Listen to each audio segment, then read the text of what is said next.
to A Joy to Be Me, a podcast sharing the magic of minerals, microbes, and a return back to nature's ways. Tune in to learn how to nourish yourself emotionally, mentally, physically, and spiritually. It's time to reconnect with and deepen the fundamentals of human health so we can return to our wild state. I'm your host, Lydia Joy. Let's celebrate this wild ride we call the human experience.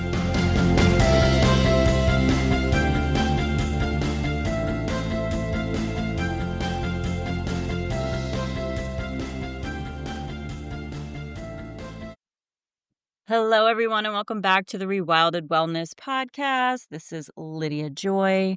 Happy summer. We transitioned just the other day, and it is feeling so wonderful to be in summer. I hope you all are enjoying your summer. It has been quite a fast, busy month. I have been behind the scenes working with a lot of people, and the podcast just had to take a little nap. But I'm back today, and I'm excited to start today's episode right out with a story. And it might sound familiar to some of you. I'm not sure. Not because you've lived my exact experience, but because the pattern might feel a little recognizable. So if you are someone who has been trying everything, doing all the right things, taking all the supplements, following all the protocols, all the health trends, but you're still feeling like you're barely holding yourself together with tape and glue, if you're making these like tiny incremental improvements that you can't even get excited about because you're still stuck in the same exhausting cycle of feeling drained and battling systemic-wide challenges, this episode is for you. Because what I'm about to share changed my perspective on why healing sometimes feels impossible, maybe, especially if we have this perception that we're doing everything right, right? So here's what happened. I live on a shared property, and I don't own it outright. So any major decisions require agreement from the actual owner. And this year, we finally decided to put in a garden because a whole bunch of trees had been taken down from the neighbor's yard, and this created a lot of light on the property. And the majority of the sunlight was in an area that was just really not anything. It was like Pachysandra. And then, of course, some things had like woven in with the Pachysandra, taken over by poison ivy as well. Like there was poison ivy like starting to like infiltrate. And I knew that the poison ivy was there. You know, I had seen it during the growing season. And eventually we did hire someone to come and clear out all of this so that we could, lay the foundation for a garden. We suppressed it. We put down heavy duty cover. We did the whole thing. Now, here's the thing though. It was still winter when I went to go ahead and start cleaning out the bed myself because I was like, let's just get it prepped. Let's just get going. Nothing's green yet. Let's just start to see how much I can get dug out so we can get beds, prepared. And everything was, dormant. I couldn't see any poison ivy. So I figured this is the best time to deal with it. So even though I covered myself and had some awareness that it was there, I didn't really have awareness of what was what. And unfortunately, I ended up with the worst poison ivy reaction of my entire life because I've spent tons of time in the woods brushing up against poison ivy, never getting it. So we're talking systemic, miserable, not fun at all poison ivy. And after I recovered, I found myself, feeling for a little while, feeling this like low grade anxiety every time I looked at the garden area, even though we did remove the bulk of it and suppressed it and did all these things. I could see that little pieces were going to pop up here and there, because that's just what invasive vines like that do, right? So I had to make a choice. Was I going to let this continue to stress me out? Was I going to live in fear of getting poison ivy again? Or was I going to accept the reality of the situation and learn how to manage it? So, the reason I got it so bad the first time was because I was in contact with it without the full realization of it, right? Now that I know that it's there and it's not able to take over like it could before, I can take a lot of precautions. I can remove the small sprouts safely. I can wash myself properly immediately. If I accidentally touch something, I can stay on top of it so it doesn't become overgrown again or problematic for me physically again. And here's what really shifted my perspective. I talked to other people who dealt with poison ivy in their yards. Excuse me. Um, and one person told me it took him 5 years to get it completely out of his property. 5 years. I'd read on the internet it could take a year. So, even with whatever approaches that we think are right, or we think we're doing it correctly, it just takes time because we have no idea how deep the root systems run. Okay, so now you might be wondering, well, what does this have to do with minerals and why your body seems to maybe seemingly reject the nutrients it needs to heal? I'll get to this. And really, it has everything to do with it because what I just described, that pattern of initial overwhelming exposure, followed by ongoing management of something that keeps cropping up even after you've addressed the main problem, that's exactly what happens with things like mold exposure and what's called the cell danger response. And just like I had to choose between anxiety and acceptance with the poison ivy, we have to make the same choice with our healing journey. So, I want to talk about why your body might be in survival mode, why it feels like you're rejecting, nutrients or minerals or whatever it is that you're supplementing yourself with or supporting yourself with, and why understanding this pattern, as uncomfortable as it may be, is actually the key to your freedom. Because here's what I learned. When we know what we're dealing with, we can deal with it. And when we understand a relative timeline, we can stop fighting against our biology and start working with it. So let's dive into what I'm saying and seeing poison ivy and mold have in common and why this can change our perspective about how we approach our healing journey. So let's talk about the initial exposure. I'm going to try to paint a picture. And of course, this could go way deeper than I'm even going to spend here today. But if I paint this picture, right, like what happened after I cleaned out that garden bed, because this is where the mold connection can become more clear. So I started getting itchy on my neck. And then I noticed I was feeling flushed. And then these little spots started popping up. And that's when I realized I probably did not get all those poison ivy oils off my body after working in the garden. When I realized that's what I thought it was, right? So I had no idea what was about to unfold. So within 36 hours, what started on my neck and hands had spread to my arms. Within 48 hours, my face was swelling up. My eyes were almost swollen shut. And I just was like, I am not leaving the house. I don't want anyone to see me. And my face stayed swollen for a few days. Not the same level of swelling, but then it didn't stop there. So even as the face swelling started to calm down, it kept spreading to my torso, my thighs, my feet, and then came the itching.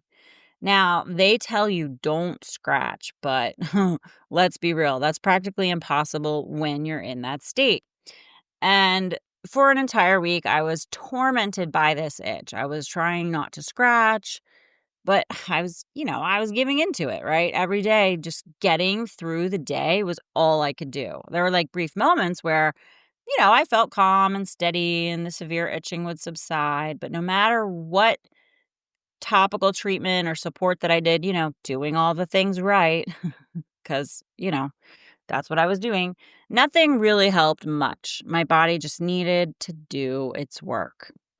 And I took really good care of myself. I rested as much as I could. I had to have constant conversations with myself because there were moments where the itching literally felt like I was going insane. But I talked to my body. I talked to the poison ivy. I restored it to work with it instead of against it, and just trust that I would get through it. And here's what really struck me, though. Even after that visible reaction cleared up, the me having to deal with the poison ivy had taken a lot out of me. I had to rebuild after that, right? Like I had to just take good care of myself for a couple weeks, not overexert myself, just give my system time to fully recover from that experience. Okay, now here's where I say I'm seeing this connect to mold exposure, and there are three key parallels I want you to see. First is the hidden threat, right? Just like I couldn't see the poison ivy in winter when everything was dead and dormant, mold exposure often happens without our awareness. And we don't know how long it's been lurking, right? Same thing, we don't know how long the poison ivy root system, has been building its root system, right? So you might be living or working in an environment where mold is present, but you can't see it often, or even a lot of people can't even smell it. It doesn't always have a smell, or even just immediately recognize its effects, right? The exposure is happening, but it's kind of invisible. So then there's this overwhelming response eventually, right? So when my body finally recognized the poison ivy threat, it launched this massive systemic response, just like mold exposure triggers your body's inflammatory cascade. And what starts as maybe some brain fog or fatigue suddenly becomes this whole body experience affecting your sleep, your digestion, your hormones, your mood, your energy, everything. Okay, so now there's a shared property reality, if we will. There's something that many people don't talk about. I don't own this property outright, like I told you guys. I needed agreement from the actual owner to make changes. And this is the reality for so many of us. We don't have complete control over our environment. You might be renting, working in an office, or sharing space with family members who don't understand the problem. So you're trying to heal while still navigating environmental factors you can't fully control. And here's what happens after that initial overwhelming exposure. Your body goes into what we call the cell danger response. It's that protective mechanism, your body's decision to stay in survival mode because it's still processing that initial threat, right? So, whatever supports you're taking in, the minerals you're taking in, the gut supports you're taking in, the nutrients, any protocols you might be following, they're still necessary and helpful, but your body absolutely needs all of that to function and heal. But it can feel like your body isn't receiving them, like nothing is working, like you're making progress so slowly it's barely perceptible. And it's not that your body is rejecting what you're giving it, although it could be like not ready for the level of what you're giving it. That's a whole nother piece. But your body is allocating most of its resources towards this massive protective project, just like all my energy was going toward dealing with that poison ivy reaction. So the healing support is still valuable, but the dramatic results feel impossible because your system is focused on something much bigger. So I had to learn to work with my body during the poison ivy reaction instead of fighting against it. And that the same is true.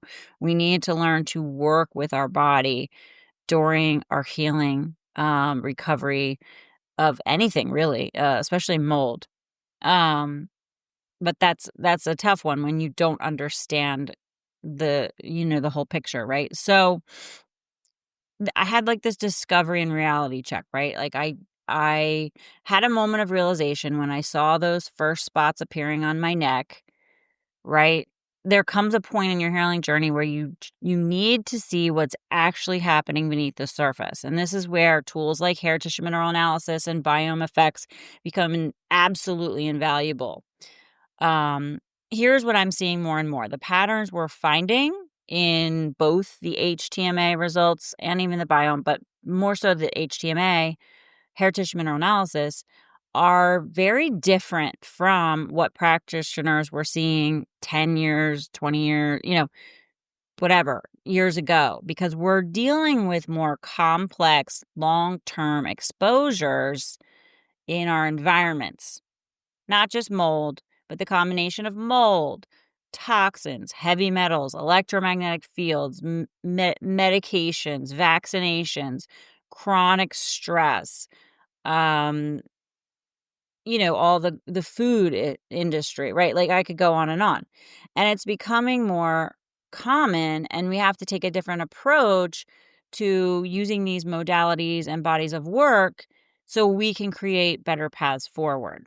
And what I've witnessed over my 10 years of doing this is that, there's still this sense of like a lot of people, they find, a healing modality such as hair tissue mineral analysis, and they just want to dive in aggressively, right? Like, okay, this is great. I want to do this. Let's go. Like, I'll do anything. They might see their test. They look at it as like, I have these deficiencies and want to like megadose, everything or just like kind of push, right? But when your body is in cell danger response, we have to take a much more gentle approach. Your system is already overwhelmed, so flooding it with more inputs, even good ones, can actually backfire. um so it's like I like to say seeing what was always there. Like hair tissue mineral analysis is like this revelation. It could be like my spring revelation that I just shared with you. It shows you what's been lurking beneath the surface all along. And it really is your a picture of your current stress response to your environmental situation, right? Like, so I couldn't see the poison ivy stems in winter, and you might not realize how depleted or imbalanced your mineral stores have become, or how maybe the ratios that we can see on the hair test have shifted into survival patterns. So, and that's what's cool. And I love to do hair tests on myself quarterly because we're all living our lives, right? Like we're living our lives. We can do all these wonderful things to support ourselves, but we're unraveling historical things as well as dealing with things that are coming up still in our lives. So I could see my body had shifted in light of, the stressor. That was only one stressor in my life I had during that window. So there were a couple other things that happened too. So it really shifted in light of the life circumstances that I went through. And it showed me, my body's response to all of that. And it was, not like, oh, I became more deficient in something or whatever. It was my body's adaptive response to a few threats that came in. Right. So your body has to make these strategic decisions about mineral allocation, and the hair test is like the map of those decisions, right? And this is why I say, a hair test can give you that like spring revelation that I had. Like suddenly you can see the root system of what's been affecting you, even when the surface symptoms feel confusing or disconnected. Now, there's like a spread pattern. So just like poison ivy doesn't stay contained to one area of your yard, that root system, man, it can spread like crazy, like wildfire, right? And mold and the cell danger response don't stay contained to one system in your body. They create cascading effects that spread throughout your entire physiology. the cell danger response affects your cell membranes, making it harder for nutrients to get in, toxins to get out. It affects your digestion. It compromises your ability to break down and absorb nutrients. It affects your microbiome, which shifts your gut bacteria toward more problematic species or seemingly pathogenic species, or um, an endotoxic state within you. Um, it affects your nervous system. It keeps you in fight or flight, right? Which then affects your stress response, your sleep, all the things. It affects your hormones, which really can disrupt your endocrine system's delicate balance. It can affect your sleep and prevent you from the deep restoration your body needs to heal. So it's always all connected, right? Like, you can't just fix the gut without addressing the nervous system. You can't just supplement minerals without supporting cellular uptake. And you can't just like detox without ensuring your elimination pathways can handle the load, right? So then we kind of realized, well, we probably need this like professional assessment, right? I needed help to come in to safely remove the bulk of the poison ivy with someone who had the experience, the tools, an understanding of this situation. Um, so when you're dealing with cell danger response, you need guidance to navigate this complex terrain because I don't think this is a DIY project entirely. It wasn't it wasn't for me, and that's something I think that is important because the patterns I'm seeing in hair tissue mineral analysis results today, they really require a different kind of interpretation. We're not just looking at isolated deficiencies. We're reading the story of how your body has been adapting to chronic stress. We're seeing which systems are prioritized, which are sacrificed, and how to gently guide your body back toward balance. So, this is why I emphasize taking a gentle approach, right? Because your body has likely been making survival decisions for who knows? It could be months, it could be years, it could be decades, right? And we need to respect that wisdom while slowly, carefully showing your system that it's safe to shift back toward growth and restoration. So the goal isn't to override your body's protective mechanisms, it's to support them while gradually reducing the threat signals that keep them activated. And this brings us to the hardest part of this conversation, the timeline, because just like my friend, or yeah, I guess he's my friend. He's my friend now. He told me it took 5 years to completely clear the poison ivy from his property. So the cell danger response recovery process has its own timeline that we need to respect. And it's more of a long game, right? So, and this is where most people in the health space get really uncomfortable, because we're about to talk about timelines that nobody wants to hear, but that everyone needs to hear. After I had recovered from my poison ivy reaction and we dealt with the immediate crisis, I started to talk to other people who had dealt with poison ivy on their properties. Right. So, and that's where this conversation changed everything for me. This one person in particular telling me, well, it took me 5 years to completely get it out. And I had done research and found that it could take a year. And I was like, all right, so I'm dealing with this for the next year I just have to kind of like face the reality and, bunker down and know that I'm going to be dealing with it. And when you can be prepared and you can hang in there. But 5 years, right? That's just it. I was like, oh man. Well, the thing is who knows how long it had been building, right? So even with doing all the right things, like I'm going to put air quotes up, right? It's like you're hearing me all the right things. Um, proper removal, suppression techniques, staying on top of like pulling out these sprouts. It still took him 5 years in his property for those deep root systems to finally give up. And this is the conversation we're not having in the health space. And here's why I just think understanding or at least coming up with a reality check about the timeline. I'm not saying, it has to take all our lives, right? I'm just trying to be realistic here. So it's not just about putting inputs in. This is where we hear ourselves, I'm doing all the right things. Like I'm doing all these great things for my body, right? Like suddenly you're realizing what you need to do. You're doing these inputs, right? And you want the reward, right?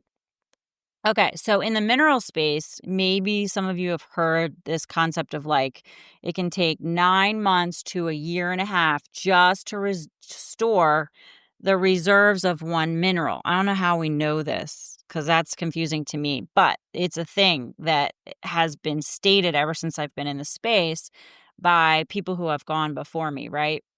And that's when things are working optimally, right? But when you're dealing with the cell danger response with layers upon layers of compounding factors, it's not just about putting new inputs in and expecting them to give you the exact output you want, right? Because we know no mineral works alone, they all work in concert. So when we talk about restoring minerals, we're really talking about restoring entire orchestrated systems. And we have to create these new patterns of safety, right? And here's what I've learned. If we come at this with only a fix-it mindset, it feels like we're swimming upstream rather than working with the flow. What we're actually doing is creating new neural pathways, creating safe cellular patterns, showing our bodies over time that it has a steady supply of what it needs to work itself out of the survival pattern. This is important work. You're literally teaching your cells that it's safe to let go of the hoarding, the mineral wasting, the protective mechanisms that served you during the crisis. Then there's the cellular voltage factor. And here, people are starting to talk about this more, but it is often still overlooked. When your cells are in survival mode, their electrical charge is compromised. I mean, we can think about it like our phones, right? Like that's the most easy analogy, right? Your cell phone, it's dying. You're like, oh man, it's in the green, it's in the yellow, it's in the red, right? So even if we're like plugging in all the right nutrients, if our cellular voltage is low, we're still not going to have things work efficiently yet. And this is why we need to increase our gains, including our cellular capacity, so we don't constantly drain ourselves. Because here's what happens when you're operating from a deficit. You're already in a hole. Then you have a big stressor. Maybe you get sick or have a stressful week or get a bout of poison ivy or you don't sleep well or there's a car accident or I don't know, you get the point. And then you kind of like fall back down to the bottom of that hole. Now you have to climb back up again before you can even get to where you were, let alone make forward progress and get the heck out of that hole, right? It's like the old saying, you can't pour from an empty cup. If you're constantly operating at a deficit, every little thing becomes a major setback. So we have to get out of that hole, right? We have to create the pattern that lets us get out of the hole. So the goal isn't just to manage symptoms or even restore individual minerals. The goal is to increase your overall reserve, your gains, your cellular voltage, your resilience reserves, your capacity to handle normal life stresses without falling back into survival mode all the time. And this is why we need that long game approach, right? The person that I was speaking to about the poison ivy in their yard, he had come to terms with it. I mean, he didn't love it, but he had come to terms with the fact that he needed to just keep at it and keep, taking care of it until, it eventually just was a non-issue anymore, right? He came to acceptance with it. And over that 5-year journey of cleaning it up, he became very realistic about it. He knew he would just have to do whatever it takes. So every time the poison ivy showed up, he would just face it and deal with it until one day gone, right? The environment was no longer hospitable to it, and it could no longer survive there. And that is the goal with the cell danger response, too. We're changing the internal environment so that the survival mode is no longer necessary. So those old cellular patterns can no longer take root or stay rooted, right? So there is a choice point, right?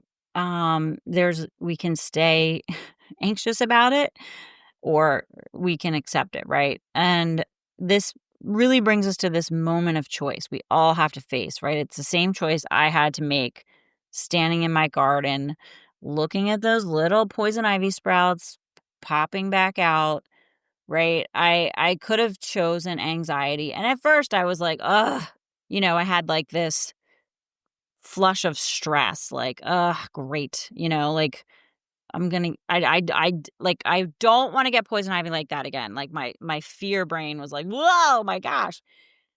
What if it spreads? What if I can never fully control this? What if I'm always gonna have to worry about this," right?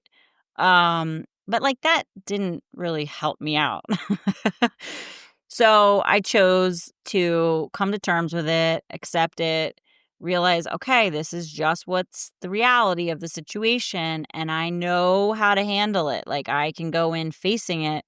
I have tools, I have knowledge, I can take precautions. I don't have to live in fear. So, what I realized is the reason I got it so severely the first time was because I was blind to it, right? Like, I was in contact with it without knowing how much contact I was in with it, like, right? And now that I know it's there, everything changes. I can remove the small little sprouts that pop out. I can wash my hands immediately if I think I touched it, I can just do it anyway, right? Like, I can stay on top of it so it doesn't become overwhelming again. It's just a part of the process, right? And the same is true with the cell danger response and mineral wasting patterns or imbalanced mineral patterns, right? The reason it felt so overwhelming before was because you didn't know what you were dealing with, but now you do. You can choose to let fear run the show, constantly worry about every symptom, every setback, every slow day, or you can choose acceptance of the process while taking informed action. And here's what's beautiful about acceptance. It actually helps your nervous system exit survival mode. When you stop fighting against it and against the timeline, when you stop being at war with your body's protective responses, you free up so much energy that can actually go toward healing. Even though your body might not be in an optimal state right now, you can still make good choices. You can still use critical thinking. You can still face this and get through it. Because when you know what you're dealing with, you can deal with it. So where does this leave us all, right? How do you actually apply my little poison ivy principle and story to your own healing journey? First, you need to see what you're actually dealing with. And tools like the hair tissue mineral analysis and the biome effects that I use, they can give you that like spring revelation that I had, right? They can show you the root system of what's been affecting you, the mineral patterns, the survival mode signatures in your cellular terrain. And what I've learned about supporting people through this process is the more support you get on the front end, especially when your old cellular stories are still running the show, the better your chances of pulling through. It's kind of like if someone dropped you a rope down that hole you fell into. You would still have to grab onto it, hold on, climb while you're being pulled out, right? Like, the work is still yours to do, but having that rope, having that support makes all the difference between struggling alone and having help. This is why I recently restructured how I work with clients, right? Like, your initial step with me is now supported much more deeply than it was before, over 3 months instead of just one consultation. And I also offer a much deeper dive option to walk beside folks very intimately over the course of 6 months as well in my Rewilded Wellness program. Because the reality is, when you're in that cell danger response, when your nervous system is in survival mode, when your minerals are you're burning through your minerals faster than you can replace them, you need more than just information. You need ongoing support, course correction, someone who understands that this is not a linear process. So here's a point of shift here, like a choice point, right? Just like mine was in the garden. You can let the fear of the timeline overwhelm you, or you can accept the reality and get the support you need to navigate it. You can keep trying to do this alone, getting frustrated when progress feels slow, or you can grab the rope when it's offered, right? So remember, when you know what you're dealing with, you can deal with it. The poison ivy principle applies whether we're talking about your yard or your cellular terrain. Your body has been protecting you. And with the right support, patience, and understanding of the real timeline, you can help it feel safe enough to let go of those protective patterns and start, thriving again, right? Start feeling like more like yourself again and, getting out of the pattern of all the challenges that seem like your whole body's falling apart, right? So, if you are ready to see what your inner terrain is telling you through the hair tissue mineral analysis or the biome or any of the support packages that I have, and you want to see what's going on in your inner terrain, your cellular terrain, your microbiome, you want that deeper support as you navigate this process, you can find more about working with me on my website in the links below. Healing doesn't have to be a solo journey, and understanding your timeline doesn't have to be overwhelming. It can actually be the beginning of real lasting change, and you can settle into it and keep on going. And it doesn't have to be, this terrible, torturous thing. It can be a facing of reality with deeper support can be so beautiful. So I hope you appreciated the story, the analogy, some of the context here and some of the reminders here. I've definitely covered a lot of this in past episodes, and I'm just trying to stack upon those and build upon those concepts to weave it together in a whole new, fresh way. I find that the more we hear these things over and over in new ways, the more it can sink in to us. So I will leave you with that. And until next time, stay wild, stay well, and enjoy this beautiful summer we're having.